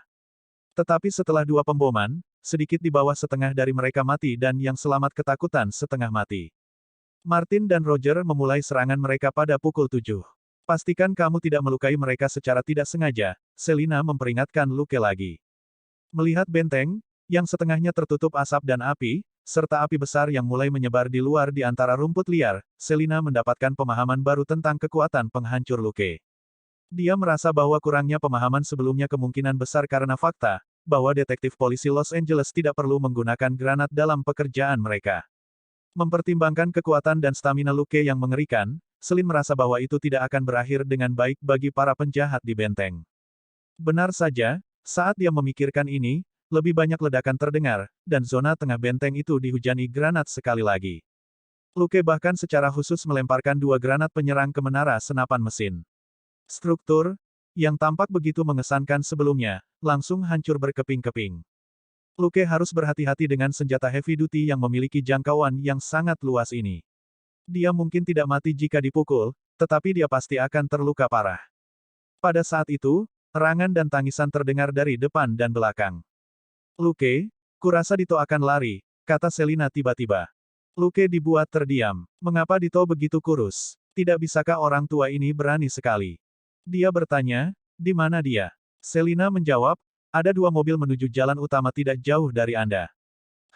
Kurasa granatmu tidak akan cukup untuk menghadapinya. Lukas, saat berkomunikasi dengan Selina, dia menjulurkan kepalanya dan melihat ke jalan utama, hanya untuk kehilangan ketenangan dan kutukannya. Dengan serius, Dito benar-benar memiliki sesuatu seperti itu. Selina berkata, ya, truk lapis baja di depan memiliki dua senapan mesin. Dito ada di dalam Hummer yang dimodifikasi di belakang. Hummer juga memiliki menara senapan mesin. Anda bisa melihatnya, bukan? Jangan berani-beraninya kamu melakukan hal bodoh. Luke hanya ingin menutupi kepalanya. Saya melihatnya. Antek Dito benar-benar jenius dalam modifikasi. Dengan keterampilan mereka, mengapa mereka menjadi pengedar narkoba? Mereka bisa menghasilkan banyak uang dengan membuka toko tubuh. Di jalan utama, sebuah truk lapis baja memimpin jalan. Truk itu benar-benar terbungkus pelat baja dengan hanya jendela observasi kecil di depan kursi pengemudi. Kontainer truk di belakang telah diganti dengan dua menara senapan mesin terpasang yang bahkan memiliki pelat baja setengah lingkaran di sekelilingnya untuk bertindak sebagai perisai. Hummer yang mengikuti truk juga memiliki pelat baja yang dipasang untuk memberikan perlindungan kepada penembak. Sepintas, orang mungkin mengira itu adalah pasukan militer AS yang sah. Pikirannya berpacu saat dia mengamati situasinya. Luke mengeluarkan dua RPG dari inventarisnya. Astaga, astaga, dua untaian api menyembur keluar, satu mengenai jendela pengamatan truk lapis baja dan yang lainnya mengenai salah satu bannya. Setelah dua ledakan keras, truk lapis baja segera berhenti bergerak. Luke langsung bergegas ke belakang gedung lain. Dia mengeluarkan dua roket lagi untuk RPG dan memuatnya kembali. Mengelilingi beberapa bangunan untuk muncul di belakang kendaraan lapis baja, Luke bergumam, RPG ganda, kebahagiaan ganda. Astaga, salah satu roket menghantam menara senapan mesin di truk lapis baja. Ledakan, menara senapan mesin di truk lapis baja itu terbakar dan berubah menjadi rongga yang menyala-nyala. Astaga, roket lainnya ditembakkan ke ban Hummer lapis baja. Ledakan, Hummer lapis baja terbang ke satu sisi dan jatuh ke tanah. Salah satu ban belakangnya terlempar saat bergoyang dan menabrak gedung di dekatnya. Luke sudah mundur lagi dan dengan cepat menyelinap pergi. Bunuh Dito. Itu tidak penting. Pria itu bernilai paling banyak 300 pengalaman dan poin kredit. Dia bisa ditinggalkan untuk ditangani Martin. Setiap penjahat di gerombolan di samping dengan mudah bernilai 20 pengalaman dan poin kredit, jadi Luke masih bisa menghasilkan banyak jika dia bekerja dengan rajin. Dia tidak keberatan melakukan bantuan ini kepada Martin. Jika Martin bisa membunuh musuh bebuyutannya sendiri, dia mungkin akan lebih bersedia untuk disalahkan atas segalanya. Di telinga Luke, Selina mengingatkannya akan posisi Martin dan Roger saat ini dari waktu ke waktu. Dia sudah melihat bagaimana Luke menabrak dua kendaraan lapis baja di gambar pengawasan. Perkiraannya tentang kekuatan penghancur Luke meningkat sekali lagi, dan sekali lagi dia bersukacita, itu adalah hal yang baik bahwa detektif polisi La tidak membutuhkan RPG dalam pekerjaan mereka, atau Luke akan meledakkan Los Angeles ke kerajaan datang. Berkat peringatan Selina, Luke menghindari Martin dan Roger dan menjelajahi sudut-sudut gelap gedung. Sesekali, dia akan melemparkan granat untuk secara akurat mengenai sekelompok penjahat yang berkumpul. Tidak jauh dari situ, seorang pemimpin geng kecil memberi isyarat dan berteriak sambil berdiri dengan gagah berani di atas sebuah pikap dengan senapan mesin terpasang dan menginstruksikan para penjahat yang tidak terorganisir untuk mendekatinya. Sangat cepat, prajurit ini mengumpulkan selusin orang bersama-sama. Sekarang, dengarkan. Hentikan orang-orang yang berlarian tanpa otak dan minta mereka berkumpul dan mencari tempat. Astaga, sesuatu yang gelap jatuh dari langit dan mendarat di kakinya di belakang pikap dengan bunyi denting. Penjahat di sekitarnya terdiam sesaat, sampai seorang pria berteriak putus asa, granat. Semua orang berhamburan. Bang! Kepala prajurit ini dikirim terbang keluar dari truk. Dia menyentuh tanah tidak jauh dan berguling beberapa kali sebelum dia berhenti bergerak. Sementara itu, granat lain meledak di atas para penjahat yang baru saja berhamburan. Bab 468 Bahkan Yesus tidak dapat menyelamatkan Dito. Bang! Granat yang meledak di udara menyelimuti para penjahat, menghamburkan bantalan bola logam yang membuat semua orang berteriak. Di bawah ancaman granat yang terbang sesekali, sekitar 200 penjahat yang tersisa tidak dapat mengatur serangan balik apapun dan hanya bisa melarikan diri dengan sembarangan saat mereka melepaskan tembakan acak. Mereka tidak berani berkumpul bersama karena granat akan dilemparkan ke arah mereka entah dari mana untuk meledakkan mereka. Di sisi lain, Martin dan Roger pada awalnya berada di bawah banyak tekanan dengan hampir 30 orang menembaki mereka. Tiba-tiba, beberapa granat mendarat di antara para penjahat dan langsung melenyapkan setengah dari mereka. Sisanya kehilangan keberanian dan melarikan diri. Martin, sambil terengah-engah, Roger bergumam, apakah menurutmu dewa melindungi kita? Kami masih hidup dalam menghadapi begitu banyak musuh. Martin mengejek, apakah dewa juga melempar granat? Ayo pergi. Saya pikir saya melihat Dito. Petik 2. Roger bersemangat. Di mana? Martin berkata, ikuti saya. Jangan sampai diledakkan oleh granat. Roger bertanya, serius? Martin berkata, baiklah, aku benci mengakuinya, tetapi para ahli ini tampaknya sepenuhnya menyadari lokasi dan pergerakan kita. Apa yang tidak dia katakan adalah bahwa hanya pasukan khusus elit yang bekerja bersama-sama yang sempurna yang dapat bergerak dan bertindak dengan begitu bebas dan terampil. Tapi Martin tidak mengerti mengapa pasukan dengan kemampuan tempur yang begitu tinggi akan membantunya. Luke menerima peringatan dari Selina sekali lagi. 5 mobil memasuki gerbang belakang, 4 SUV, dan sebuah pickup dengan senapan mesin. Mereka adalah bala bantuan Dito.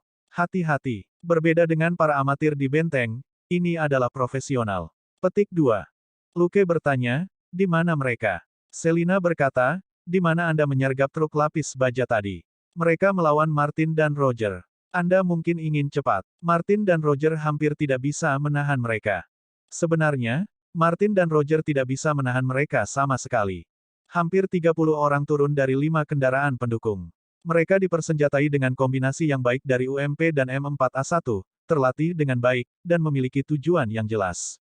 Bekerja bersama-sama dan tanpa perlu menggunakan senapan mesin berat pada pickup, mereka memaksa Martin dan Roger untuk tetap bersembunyi sepanjang waktu. Bala bantuan mengambil Dito dan saling menutupi saat mereka mundur ke kendaraan dan bersiap untuk mengungsi. Tidak hanya itu, di bawah komando bala bantuan ini, banyak penjahat berkumpul bersama dan mulai mendorong ke arah gerbang belakang. Bersama dengan bala bantuan, 50 orang membentuk kelompok yang terus menarik para penjahat di dekatnya. Mentalitas sarang adalah sifat manusia. Di saat kekacauan, kebanyakan orang akan mengikuti mayoritas. Bala bantuan telah memimpin. Melihat bagaimana bala bantuan bergerak, Luke menyadari bahwa segalanya sekarang sedikit rumit. Dia kehabisan granat dan taktik bala bantuan sangat maju. Mereka mengirimkan umpan meriam kriminal untuk membuka jalan bagi mereka sambil menjaga jarak aman sendiri dan saling menutupi saat mereka mundur. Keahlian menembak Luke sangat bagus, tetapi setelah membunuh beberapa dari mereka, dia akan menarik semua api mereka. Juga, sementara retret mereka tidak terlalu cepat, itu juga tidak lambat.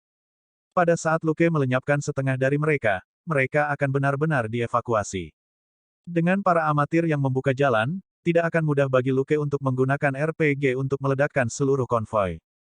Lukas mengerutkan kening. Bala bantuan ini sangat bagus, hampir sebagus pasukan militer yang terlatih. Benar saja, Dito memiliki kekuatan yang luar biasa. Tapi itu tidak berguna. Dito ditakdirkan. Bahkan Yesus tidak bisa menyelamatkannya. Begitu kata Lukas. Pada saat itu, sebuah pickup muncul dari sekitar sudut. Sebuah ide muncul di benak Luke ketika dia melihat mobil pickup itu. Dia menembak pengemudi dan pickup menabrak gedung di sebelah jalan.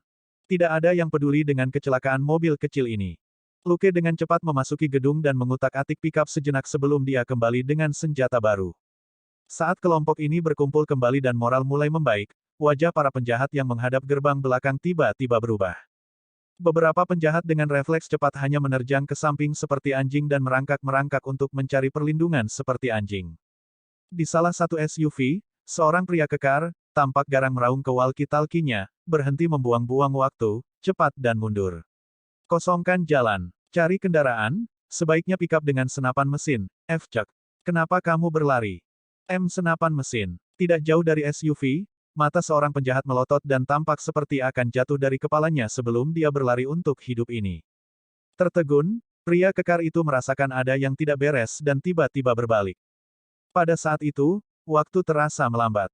Sesosok tubuh tinggi muncul dari tikungan dengan kecepatan tinggi, menimbulkan debu di setiap langkah kaki. Seolah-olah matanya yang tajam mengamati segala sesuatu dalam gerakan lambat, pria kekar itu melihat senjata yang dimiliki pria itu, serta sabuk amunisi panjang yang tergantung pada pria besar ini. Pupil pria kekar itu tiba-tiba berkontraksi. Orang asing jangkung itu sebenarnya sangat cepat. Hanya dalam beberapa langkah, dia sampai di tengah jalan.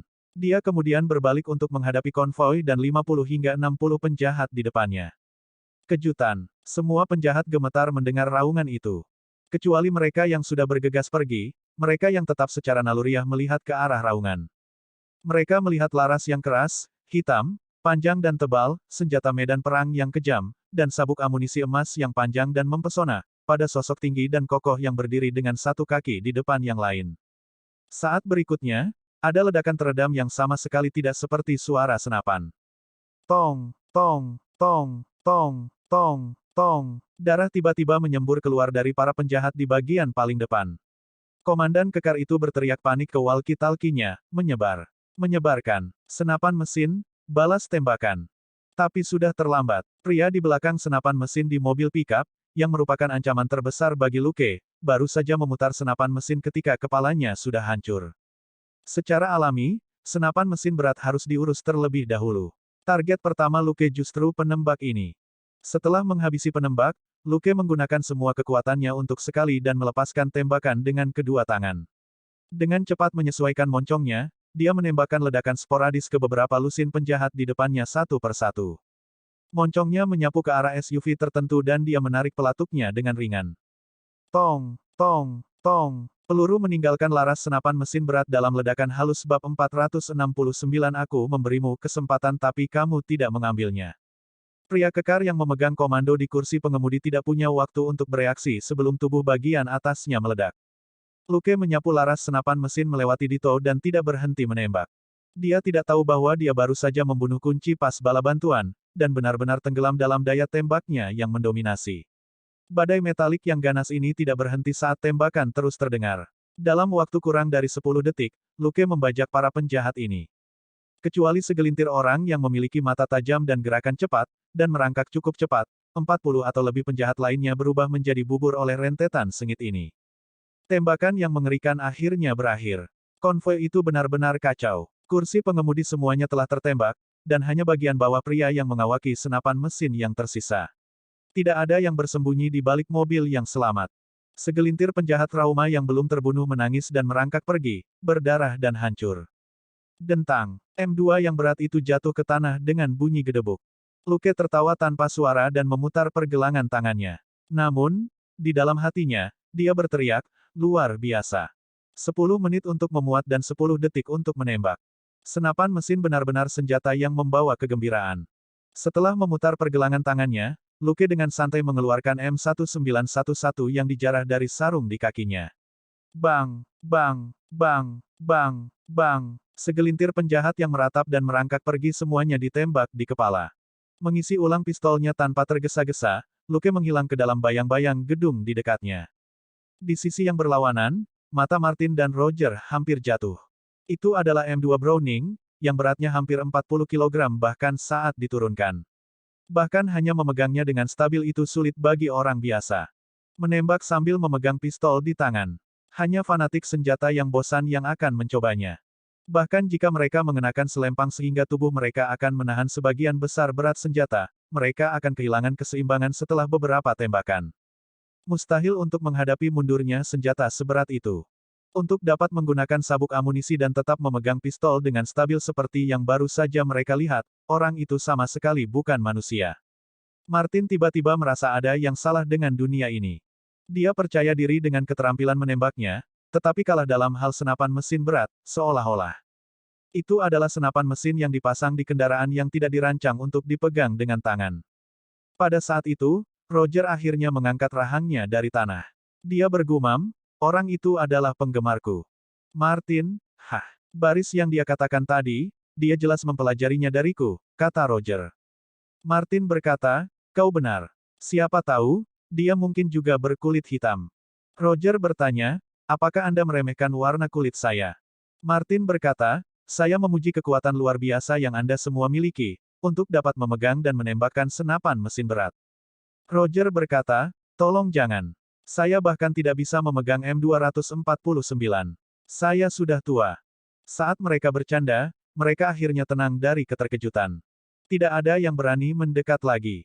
Gambar senapan mesin berat yang membersihkan tempat kejadian tadi terlalu mengerikan. Yang benar adalah bahwa pria kekar di dalam SUV yang dibunuh Luke adalah instruktur militer untuk orang-orang bersenjata di bawah komando Dito.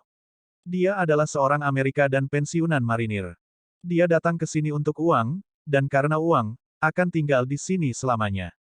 Adalah kebenaran universal bahwa mengejar kekayaan adalah penyebab kematian terbesar. Menurunkan sinar harapan terakhir Dito, Luke melakukan pembersihan terakhir di dalam benteng. Dia hanya menembak siapa saja yang berlari melewatinya. Adapun mereka yang lolos, dia tidak mengejar mereka tetapi hanya mengingatkan Selina tentang komunikasi. Hati-hati dengan penjahat yang berlari, jangan biarkan mereka menyergapmu. Selina memiliki mobil itu, dan para penjahat yang melarikan diri mungkin mencoba mencurinya. Tenang, aku menemukan tempat yang bagus untuk bersembunyi, kata Selina. Tapi apakah kamu yakin kita tidak harus segera pergi? Terkekeh, Luke mengangkat tangannya dan menembak 2 kali, membunuh 2 penjahat yang baru saja berlari melewatinya. Memasuki gedung di belakangnya, dia berjalan melewati aula dan menendang pintu belakang hingga terbuka, yang mengenai wajah seorang penjahat yang gemetaran di belakangnya. Dia berkata, percayalah pada polisi Meksiko. Saya jamin mereka tidak akan tiba sebelum kita pergi. Petik 2. Selin. Memanfaatkan kesempatan ini, Luke memasuki gudang senjata sekali lagi dan menjara amunisi yang dia minati, seperti kotak-kotak sabuk amunisi yang ditumpuk. Sensasi yang dia dapatkan dari serangan barusan bukanlah sesuatu yang bisa dia dapatkan dari senapan serbu. Dengan kekuatannya yang luar biasa, baik senapan maupun pistol terasa ringan baginya dan nyaris tidak mundur. Sebaliknya, M2 barusan mengingatkannya bagaimana rasanya pertama kali menggunakan pistol. Selain sabuk amunisi, dia juga menyapu bersih amunisi untuk RPG. Akhirnya, dia memasang bahan peledak plastik di dalam gudang senjata dan pergi. Apa yang sedang dilakukan Martin dan Roger? Lukas bertanya. Selina menjawab, mereka berkelahi. Sepertinya mereka berdebat tentang Dito. Luke merasa itu aneh. Apa maksudmu? Selina berkata, saya tidak tahu, tapi saya pikir Roger ingin membawa Dito kembali. Lukas tertawa. Sungguh pria tua yang cerdik. Jika mereka membawa Dito kembali, apa yang dia miliki akan memberi pengaruh pada Martin dan Roger. Hanya untuk uang orang ini saja, akan ada orang yang bersedia melindungi Martin dan Roger. Mereka berdua benar-benar menendang sarang lebah kali ini. Roger mungkin telah mempertimbangkan hal ini. Tetapi Dito telah membunuh istri dan bayi Martin, dan Martin tidak mau melepaskan musuh bebuyutannya. Tidak bisa dikatakan bahwa Roger bukanlah teman yang baik. Dia adalah seorang lelaki tua yang mengikuti rekannya ke Meksiko untuk mengejar dan memburu puluhan penjahat. Dia pasti teman yang setia. Luke menemukan gudang obat dan menuangkan minyak ke dalamnya. Dia kemudian menyalakan korek api dan membuangnya sebelum dia berbalik dan pergi. Di belakangnya, api menyembur dan menelan gudang penuh rumput liar. Luke, sepertinya Roger telah meyakinkan Martin. Martin kembali ke mobil, dan Dito masih hidup. Luke menggelengkan kepalanya, kehilangan kata-kata. Setelah berlari belasan meter, dia melihat Roger dan Martin sekitar 30 meter jauhnya. Dia melihat Roger membelakanginya sebagai yang terakhir memborgol Dito Flores. Melihat itu, Luke hanya bisa bergumam, Martin, aku memberimu kesempatan. Dia mengeluarkan M1911 dari sarungnya, dan dengan jentikan pergelangan tangannya, menggunakan curve shooting. Pak, Roger, yang telah memborgol Dito dengan lega, melihat darah menyembur keluar dari pelipis Dito, dan lelaki itu ambruk seperti boneka yang talinya telah dipotong. Roger tercengang. Apa-apaan? Mendengar suara tembakan, Martin langsung turun dari mobil. Melihat Roger yang terkejut dan Dito yang sudah mati, dia memiliki perasaan yang rumit. Dia marah, senang dan lega, tetapi juga sedikit menyesal dan kecewa. Bab 470 Hancur Selina. Dito Flores akhirnya mati. Tapi bukan Martin yang melakukannya. Karena Roger, Martin tidak membunuh Raja Obat Bius ini sendiri.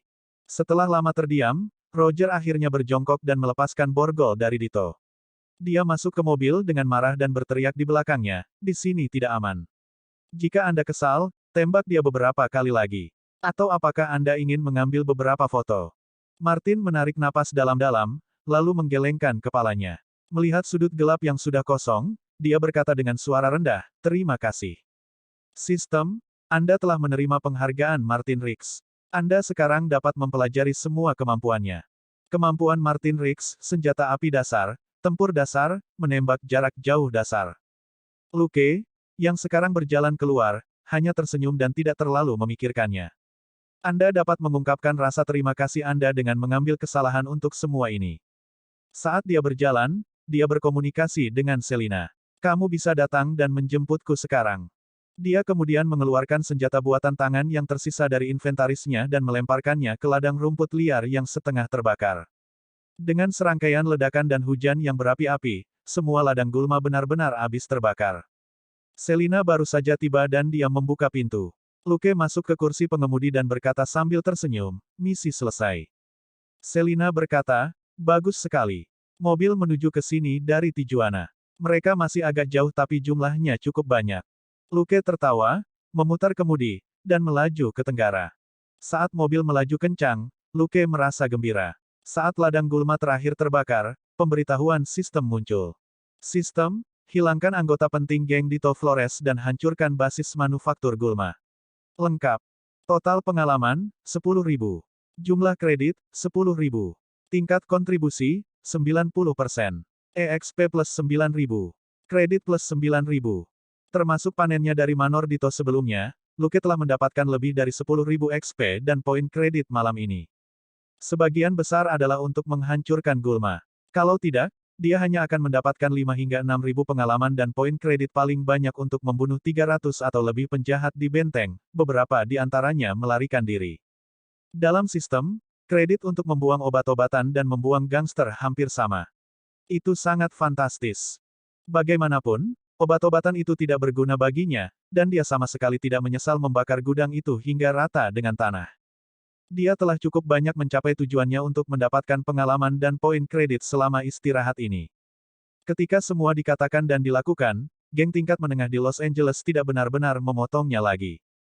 Jika dia terus seperti ini itu mungkin menciptakan bencana besar tahun ini. Jadi, dia harus memperluas sumbernya. Setelah perjalanan rahasia ke Meksiko ini, dia telah mendapatkan 10.000 XP dan poin kredit, yang jauh lebih efisien daripada membersihkan geng La. Bagaimanapun, dia harus memperhatikan dampaknya terhadap kota berpenduduk padat seperti La, karena anggota geng yang terlantar dapat menyebabkan kerusuhan sosial. Di Meksiko, ada terlalu banyak geng, yang semuanya adalah kanker masyarakat, memusnahkan satu tidak akan memiliki dampak yang terlalu besar. Sisanya secara alami akan bergabung dengan geng lain dan melanjutkan karir kriminal mereka. Atau mereka mungkin bertemu Luke lagi dan memberinya pengalaman dan poin kredit sekali lagi. Saat mobil melaju, Selina membantu Luke melepas rompi anti peluru dan perlengkapan lainnya. Dia memasukkan perlengkapan itu ke dalam tas dan melemparkannya ke kursi belakang. Dia kemudian memberinya sebotol air dengan sedotan. Oke, kamu membantu Martin membalas dendam, tidak perlu terlalu bahagia. Luke terkekeh dan meminum airnya. Dia masih harus membantu Martin dan Roger menyelesaikan semuanya ketika mereka kembali, yang akan sedikit rumit. Tapi Selina masih terlalu polos. Apakah dia di sini untuk membantu Martin membalas dendam? Itu paling tidak disengaja. Selain itu, Luke membunuh Dito Flores pada akhirnya, dan Martin dan Roger telah kehilangan kunci tawar-menawar yang penting. Jika hal-hal tidak ditangani dengan benar, mereka dapat ditangguhkan ketika mereka kembali. Jadi sebenarnya, dia lebih banyak menyabotase mereka daripada membantu mereka, terutama Roger. Demi membalas dendam, Martin tidak peduli apakah dia bisa terus bekerja sebagai polisi atau tidak. Tapi Roger baik-baik saja sebagai sersan peringkat kedua. Si botak hitam sudah tua tapi orang baik. Tampaknya tidak tepat baginya untuk dihukum karena ini. Mobil itu tidak berhenti saat melaju ke arah tenggara. Selina dengan cepat tertidur. Dia bukan Luke, dan setelah bergegas sepanjang malam dan bergegas kembali, dia butuh istirahat. Sebelum fajar keesokan harinya, Luke dan Selina kembali ke pegunungan Meksiko di seberang Taman Nasional Big Bend. Menenggelamkan mobil di sungai, mereka berangkat sekali lagi. Dengan Selina di punggungnya, Luke mendaki gunung dengan santai seolah-olah dia sedang berjalan di tanah yang datar. Selina tiba-tiba menghela nafas. Luke bertanya, ada apa? Setelah keheningan singkat, Selina berkata, akan lebih mudah bagimu jika aku tidak ikut, kan? Malam ini, dia akhirnya mengerti seperti apa Luke ketika dia dalam kekuatan penuh, dan dia tiba-tiba merasakan kesenjangan besar di antara mereka. Mereka hanya menangani kasus sebelum ini dan dia tidak menyaksikan sendiri Luke dalam pertempuran dengan banyak penjahat, jadi dia tidak merasakannya. Tapi malam ini, Luke dan Martin bersama-sama menjatuhkan hampir 100 orang di rumah Dito, yang sudah sangat menakutkan. Kemudian, Luke benar-benar menghajar 300 orang di perkebunan Dito sendirian, sampai-sampai mereka bahkan tidak bisa mengatur serangan balik yang layak. Itu benar-benar di luar dugaan Selina. Lukas tertawa. Kau partnerku, bukan antekku. Kenapa sensitif sekali? Setelah keheningan singkat, Selina berkata, kamu tidak perlu menghiburku. Saya akan berlatih lebih keras sehingga saya dapat membantu Anda lebih lama. Luke tidak berhenti berlari, tapi dia sedikit mengernyit. Apakah dia kehilangan kepercayaan diri dan ingin pensiun? Keduanya tenggelam dalam keheningan yang panjang. Luke tidak pernah mempertimbangkan masalah ini sebelumnya. Jika Selina berhenti menjadi pasangannya dan dia mendapatkan yang baru, itu akan menjadi masalah nyata. Luke selalu menjadi orang yang berhati-hati. Seseorang yang tidak bersamanya sejak awal dan yang tidak pernah mengalami hidup dan mati dengannya berkali-kali akan menjadi seseorang yang tidak akan pernah benar-benar dia percayai. Dia tidak memiliki apapun yang dapat meningkatkan kemampuan tempur Selina dengan cepat, ini bukan sesuatu yang bisa dia dapatkan dengan mudah. Jika semudah itu, Obaja tidak perlu meniru Tony untuk membuat Ironmonger. Jika semudah itu, Jenderal Ross tidak akan begitu terobsesi dengan Hulk. Di dunia ini, ada banyak cara untuk membuat orang lain lebih kuat, tetapi tidak mudah untuk mendapatkan mereka. Bahkan jika dia berhasil mendapatkan sesuatu, itu mungkin akan memiliki efek samping yang kuat. Mungkin, dia bisa membuat versi yang lebih sederhana dari kostum Iron Man Tony. Itu tampaknya menjadi pendekatan yang lebih dapat diandalkan. Selama itu sedikit lebih buruk dan lebih kasar, Tony mungkin tidak akan mengasosiasikan hal yang tidak murni dengan teknologinya sendiri. Tetapi bahkan versi sederhana dari setelan itu akan membutuhkan sejumlah besar uang. Uang masih diperlukan, dan itu harus berupa uang bersih yang dapat dilacak. Mereka berdua terdiam dalam perjalanan kembali ke Taman Nasional Big Ben. Berkemah dengan bayi cengeng. Dalam perjalanan kembali, Luke menghancurkan sebagian besar peralatan yang dia gunakan dalam misi dan membuang sisa-sisanya di sungai di Taman Nasional Big Ben. Mengenakan pakaian olahraga yang dia pakai, dia dan Selina masuk ke mobil mereka di tempat parkir dan kembali ke Shackleford. Memasuki kota, Luke menjatuhkan Selina di tempatnya. Selina bertanya, "Kamu tidak akan pulang?" Lukas mengangkat bahu. "Saya berencana untuk menghabiskan 2 hari di pegunungan dekat peternakan kakek saya untuk bersantai." Selina mengerti apa yang dia maksud. Dia telah membunuh begitu banyak orang di Meksiko, dan dia tidak ingin keluarganya melihat sesuatu yang salah. Selina berpikir sejenak, lalu berkata, "Aku ikut denganmu. Aku juga butuh tempat yang tenang untuk beristirahat. Biarkan saya memberitahu ibu saya." Petik 2. Dia kemudian keluar dan masuk ke rumah sebelum kembali beberapa saat kemudian. Luke belum menyalakan mobil, ketika keduanya melihat keluar dari sisi penumpang tanpa daya. Sandra tentu saja tidak khawatir tentang kemana mereka akan pergi, tetapi Dolar sudah terhuyung-huyung turun dari teras, mengibaskan ekornya dan merengek di luar mobil sambil melakukan yang terbaik untuk menjilat tuan mudanya. Selina ragu-ragu sejenak sebelum dia bertanya, "Bisakah saya membawanya bersama kami?" Lukas berkata, "Tentu saja. Dolar anak yang baik, kan, Dolar?" Dolar mengibaskan ekornya lebih cepat ketika Luke menyebut namanya dan merengek lebih panik. Tak satu pun dari mereka yang bisa menolak bayi cengeng yang imut. Sambil tersenyum, Selina berbalik dan membuka pintu belakang. "Kemarilah, Dolar." Dolar naik ke kursi belakang tanpa tergesa-gesa dan duduk dengan patuh. Selina mengusap kepalanya yang besar dengan penuh kasih sayang dan berkata, "Anjing yang baik." Luke menyalakan mobilnya dengan senyuman dan pergi. Meskipun mereka menuju ke pegunungan di luar peternakan kakeknya, dia tidak akan melihat kakeknya. Dia belum ingin melihat keluarganya dulu, dan itu termasuk kakeknya. Menghentikan mobil di kaki gunung dekat peternakan, mereka keluar dengan barang-barang mereka dan mulai mendaki. Keduanya akrab dengan tempat itu. Luke telah menghabiskan terlalu banyak akhir pekan dan liburan di sini selama masa kecilnya. Mario, ayah Selina, bekerja di peternakan kakek Luke. Selina tumbuh di tempat ini juga. Tapi Selina sudah duduk di bangku SMP saat Luke masuk SD, dan saat Luke masuk SMP, Selina sudah lulus. Jadi meskipun mereka saling kenal, mereka tidak banyak berinteraksi sebagai anak-anak. Kembali ke lingkungan kampung halaman yang paling akrab, keduanya santai secara signifikan, kelelahan dan stres mereka secara bertahap diganti dengan ketenangan. Dolar mengikuti Selina dengan patuh dan hanya melirik hewan-hewan kecil yang sesekali melompat keluar tanpa mengejar mereka. Itu terlalu tua dan tidak lagi ingin tahu. Ia hanya ingin tinggal bersama tuan mudanya. Mengikuti sungai, mereka mendaki lebih dalam ke pegunungan di mana lebih sedikit orang pergi. Shackleford memiliki populasi kecil dan para pekerja serta koboi tetap sibuk di peternakan. Setelah melewati 1 atau 2 puncak, biasanya tidak ada tanda-tanda orang lain. Kebanyakan orang biasanya berkemah di pinggiran. Semakin dalam Anda pergi ke pegunungan, semakin berbahaya itu. Ditambah lagi, pemandangannya mirip, jadi tidak perlu masuk terlalu jauh. Setengah jam kemudian, Luke dan Selina mencapai ruang terbuka di dekat sungai kecil. Pohon-pohon itu jauh, dan bahkan ada lubang api unggun di ruang terbuka.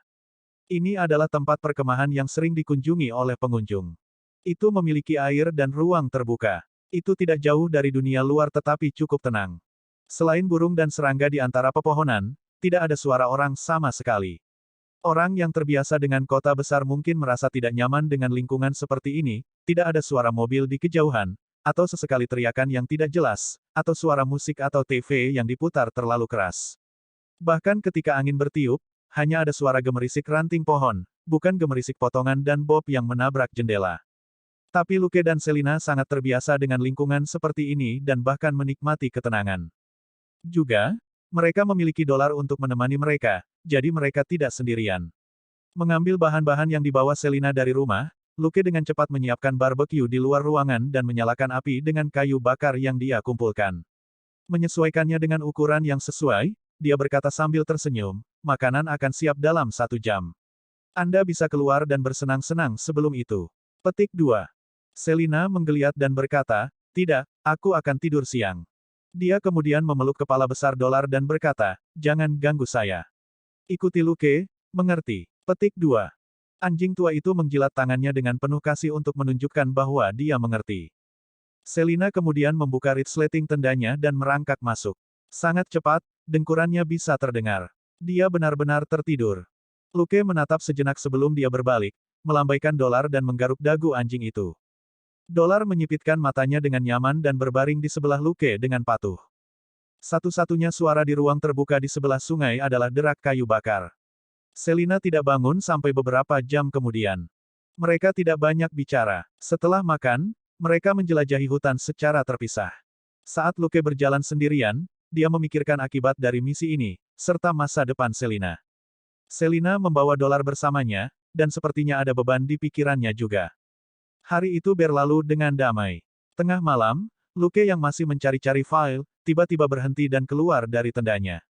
Api melesat melintasi langit malam dan kemudian menabrak hutan di kejauhan. Lukas mengangkat alis. Apakah itu? Meteorit. Dia belum pernah melihat meteorit jatuh, tapi kelihatannya seperti itu. Namun, itu terlalu jauh baginya untuk menjadi tentu. Tidak jauh dari situ, Selina duduk di tendanya dan bertanya, ada apa? Lukas mengangkat bahu. Sepertinya meteorit jatuh di sana. Selina bersenandung mengakui dan tidak terlalu memikirkannya. Dia hendak berbaring lagi, lalu berhenti. Kamu tidak akan menggalinya, kan? Luke berpikir sejenak sebelum dia menggelengkan kepalanya. Lupakan saja, tidak perlu pergi di tengah malam. Kita bisa memeriksanya setelah sarapan besok. Selin menguap. Itu bekerja. Dia kemudian berbaring dan tertidur. Sebelumnya, dia pasti akan meminta Luke membawanya ke sana untuk melihatnya. Tapi sejak tadi malam, dia lesu dan tidak tertarik melakukan apapun. Luke menggelengkan kepalanya tanpa daya dan membereskan barang-barangnya sebelum kembali ke tenda ini untuk beristirahat juga. Selina bangun jam 6 pagi. Tidur di sini jauh lebih santai daripada di kota. Karena dia pergi tidur lebih awal tadi malam, dia tidak ingin berbaring di sini di alam liar. Setelah dia bangun, dia melihat Luke berolahraga di kejauhan dan memanggil salam. Dia kemudian pergi untuk mandi. Dolar langsung bangkit dan mengikutinya. Luke mulai membuat sarapan. Nanti, mereka bisa pergi melihat meteorit yang jatuh tadi malam.